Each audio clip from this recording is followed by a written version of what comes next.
بسم اللہ الرحمن الرحیم. السلام علیکم ناظرین. پبلک رائٹس میں میں ہوں سید عابد کاظمی. ناظرین, آج ہم بات کریں گے کہ Pakistan the most dangerous country for journalist, یعنی پاکستان صحافیوں کے لیے انتہائی خطرناک ملک قرار دیا گیا ہے. یہ کیوں ایسا ہوا اور اس میں صحافیوں کے لیے کیا مشکلات رہیں اور کیا ہیں, پاکستانی میڈیا کیا کر رہا ہے, اور جو اخبارات اور چینل کے ساتھ ورکنگ جرنلسٹ ہیں وہ جو کام کر رہے ہیں ان کی کیا سچویشن ہے, ان کو کن کن مشکلات کا سامنا ہے, یہ ان ساری باتوں پر ہم گفتگو کریں گے. ہمارے ساتھ اس وقت پینل میں موجود ہیں مشہور جرنلسٹ ہیں. انہوں نے BBC کے ساتھ کام کیا ہے اور نیوز آف دی ورلڈ جو ابھی تو ہے نہیں لیکن ان کے ساتھ بھی کام کیا ہے انہوں نے, اور خصوصاً یہ کیونکہ افغانستان میں گئے اور افغانستان میں ان کا جو تجربہ ہے اور ان کا ایک ساتھی وہاں قتل بھی ہوا, ذبح بھی ہوا ہے, طالبان نے ان کو ذبح کیا, اس حوالے سے بھی گفتگو ہوگی. اور دوسرے جو ہمارے گیسٹ ہیں وہ ہیں جی فہیم شوکت بٹی صاحب. یہ بھی ورکنگ جرنلسٹ ہیں, اسلام آباد میں مختلف چینل کے ساتھ انہوں نے کام کیا ہے اور آج کل یہاں UK میں ہیں اور یہ جرنلزم کر رہے ہیں. تو ان کا اچھا خاصا تجربہ ہے, کرائم سٹوریز پر بھی کام کیا ہے. ان کو بھی اپنے اسٹوڈیو میں بلایا, ان کو بھی ویلکم کہتے ہیں. جناب آپ کو بھی ویلکم کہتے ہیں. تو وقفے کے بعد ہمارے ساتھ ایک سینئر جرنلسٹ طاہر چودھری صاحب شامل ہوں گے اور اس وقت ہم ان سے گفتگو کا سلسلہ شروع کرتے ہیں. لیکن ہمارے ساتھ لائیو کال پر ہوں گے آصف علی بٹی جو جیو نیوز کے ساتھ رپورٹنگ کرتے ہیں, وہ بھی صحافیوں کی صورتحال کے حوالے سے ہمیں آگاہ کریں گے. جناب آپ فہیم بٹی صاحب, آپ یہ بتائیں کہ آپ نے پاکستان میں کام کیا ہے, تو ابھی جو سچویشن جو ہمارا موضوع ہے پہلے اس کی طرف آتے ہیں کہ خطرناک ترین ملک قرار دیا گیا ہے پاکستان کو, اور اس حوالے سے آپ بتائیں. عابد صاحب, سب سے پہلے INSI کی رپورٹ آئی, انٹرنیشنل نیوز سیفٹی انسٹیٹیوٹ, اس کے مطابق سن 2013 میں سیریا میں 8, انڈیا میں 6, جبکہ پاکستان میں 5 صحافی اپنی جان سے ہاتھ دھو بیٹھے. اور یہ ٹارگیٹڈ کلنگ تھی, اسپیسیفکلی جرنلسٹ کو ٹارگیٹ کر کے مارا گیا. تو اس حوالے سے پاکستان تیسرے نمبر پہ most vulnerable country for journalist آج کے اس تاریخ میں, اس وقت تک جب تک ہم بات کر رہے ہیں. جب ہم بات کرتے ہیں صحافیوں کی اموات کے حوالے سے تو اس میں بہت سے اسپیکٹس ہیں. اگر نوٹ کیا جائے, پاکستان کے بعد صومالیہ اور صومالیہ کے بعد برازیل, تو یہ پانچوں وہ کنٹریز ہیں جو نہ تو ڈیولپڈ ہیں اور یعنی کہ ترقی یافتہ ممالک نہیں ہیں. اگر غور کیا جائے تو یہ ساری وہ کنٹریز ہیں جو یا تو انڈر ڈیولپنگ ہیں جی یا پھر ڈیولپنگ کنٹریز ہیں.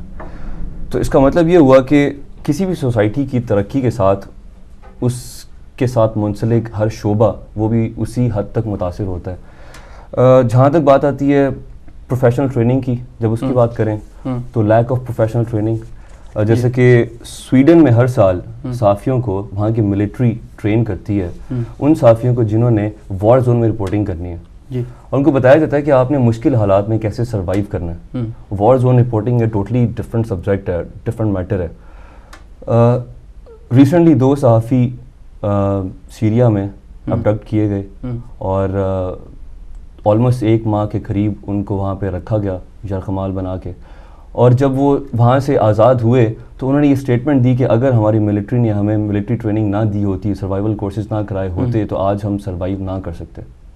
تو یہ بہت امپورٹنٹ پاکستان میں کیا ایسا کر رہے ہیں؟ ٹریننگ ایسا کر رہے ہیں پاکستان میں تو جی بہت ہی حالات خراب ہیں. بینگ اے ینگ جرنلسٹ, میں نے تقریباً 4 سال پہلے صحافت کا آغاز کیا, اور جب آپ مسائل کی بات کرتے ہیں تو وار زون میں رپورٹنگ کی ٹریننگ تو دور کی بات ہے, جو صحافی اداروں کے ساتھ کام کر رہے ہیں, اگر الیکٹرانک میڈیا کی اسپیشلی بات کی جائے تو ان کے پاس تو نہ تو بلٹ پروف جیکٹس ہوتی ہیں, نہ ہی ہیلمٹس ہوتے ہیں, نہ وار زون کی ٹریننگ ہوتی ہے. کچھ چینلز میں جو 2-3 بہت بڑے گروپ ہیں, ایک رپورٹر کو وہ جیکٹ پرووائڈ کر دیں گے, لیکن اس میں کوئی ایسا سچ پروفیشنل ٹریننگ وار زون میں کام کرنے کی نہیں دی جاتی. جس کی وجہ سے مجھے ایک واقعہ یاد آ گیا جس میں سیکنڈری بام بلاسٹ ہوا تھا پاکستان میں. جب ایک بلاسٹ ہوا بہت سے افراد شہید ہوئے, اس کے بعد جب صحافی رپورٹرز اس کے علاوہ ریسکیو ورکرز اس جگہ پہ گئے, اس موقع پہ صحافی اپنی کوریج کے لیے گئے, اب یہ لیک آف ٹریننگ تھی. ایسی سچویشن میں وہاں پہ فوراً پہنچے اس کو کور کرنے کے لیے, اور سیکنڈری بلاسٹ ہوا جس میں 4 صحافی شہید ہو گئے تھے. اگر ان کی ٹریننگ ہوئی ہوتی پروفیشنل تو وہ کبھی بھی یہ رسک نہ لیتے. جب وہ شہید ہو جاتے ہیں تو حکومت ان کے لیے کیا, ان کی فیملی سروائیو کرتی ہیں اور کافی اس کے لیے کچھ کر رہی ہے گورنمنٹ؟ حکومت تو عابد صاحب دور کی بات ہے, حکومت سے پہلے تو وہ ادارہ آتا ہے جس کے لیے ایک صحافی کام کر رہا ہے.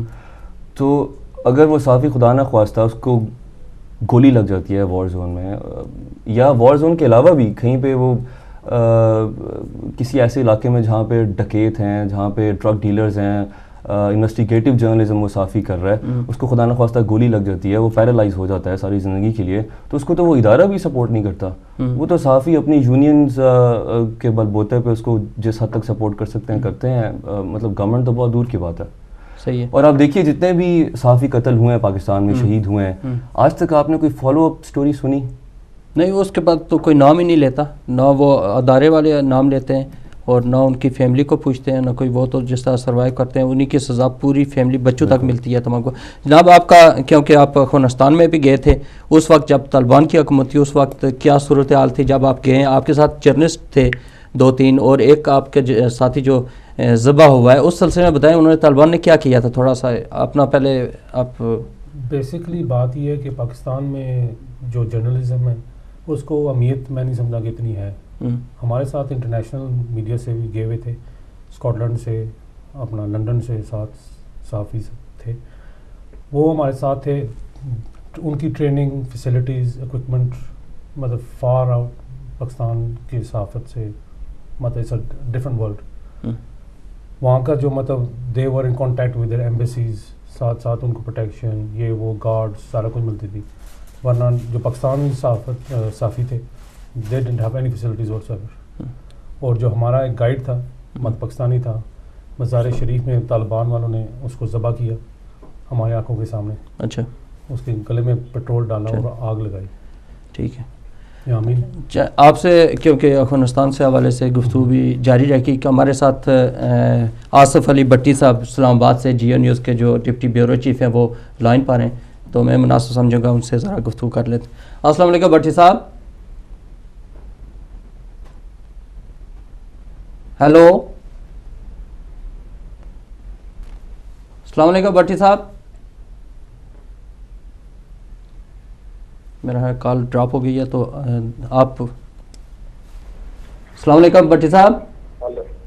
جی السلام علیکم. وعلیکم السلام. جناب والا کیا حال ہے پاکستان کے؟ جی پاکستان میں جی ٹھیک ٹھاک خیر خیریت ہے جی, اللہ تعالیٰ کا شکر ہے. آپ بتائیے. اچھا, ہمارا موضوع ہے کہ پاکستان کو خطرناک ترین ملک قرار دیا گیا ہے فار جرنلسٹ, صحافیوں کے حوالے سے. آپ ایک ورکنگ جرنلسٹ ہیں, آپ کا کافی تجربہ ہے. آپ ہمارے ناظرین کو بتائیں کہ وہاں کن کن مشکلات کا سامنا کرنا پڑ رہا ہے اس وقت جرنلسٹ کو. جی جہاں تک آپ کے سوال کا تعلق ہے, بنیادی طور پہ پاکستان کے اندر جو وار اینڈ ٹیرر ہے, آپ جانتے ہیں کہ 9/11 کے بعد پاکستان کو ہر لحاظ سے, جس میں سب سے بڑا لا اینڈ آرڈر کی صورتحال ہے, اس کا سامنا کرنا پڑ رہا ہے. بنیادی طور پہ جو جرنلسٹ ہے اس کا کام ہے کہ خبروں کو اس نے اکٹھا کرنا ہوتا ہے, لیکن ہمارے ہاں جو ایک روایت رہی ہے کہ انفارمیشن کو چھپایا جاتا ہے ہمیشہ صحافیوں سے. پاکستان میں اب بھی وہی جو ہے وہ تکالیف جرنلسٹوں کو دیکھنی پڑتی ہیں. میرے جو 17-18 سال کا تجربہ ہے, میں نے پرنٹ میڈیا میں بھی کام کیا ہے جنگ گروپ کے ساتھ, اور ابھی میں جیو ٹیلی ویژن کے ساتھ ہوں پچھلے 10 برسوں سے, 11 برسوں سے. لیکن جو کچھ وار اینڈ ٹیرر کے لحاظ سے یا ڈیفینس افیئرس کو میں نے جس طرح سے ڈیل کیا ہے, اور جو حکومتی خاص طور پہ پارلیمانی امور ہیں, ہمیں اس میں بھی دقت ہوتی ہے. لیکن جس کی آپ ریفرنس دے رہے ہیں, صحافی, وہ صحافی, عامل صحافی جو کہ فیلڈ کے اندر ہر وقت خبریں اکٹھے کرتے ہیں, ان کی زندگی بالکل بھی محفوظ نہیں ہے اس طرح سے جس طرح پوری دنیا میں جرنلسٹ کی پروٹیکشن کے لیے کام کیا جاتا ہے. پاکستان میں صرف اس سال یعنی کہ پچھلے سال 2013 میں تقریباً 9 جرنلسٹ جو ہیں وہ اپنی جان سے ہاتھ دھو بیٹھے ہیں, اور پاکستان ان ممالک میں شامل ہے جہاں پر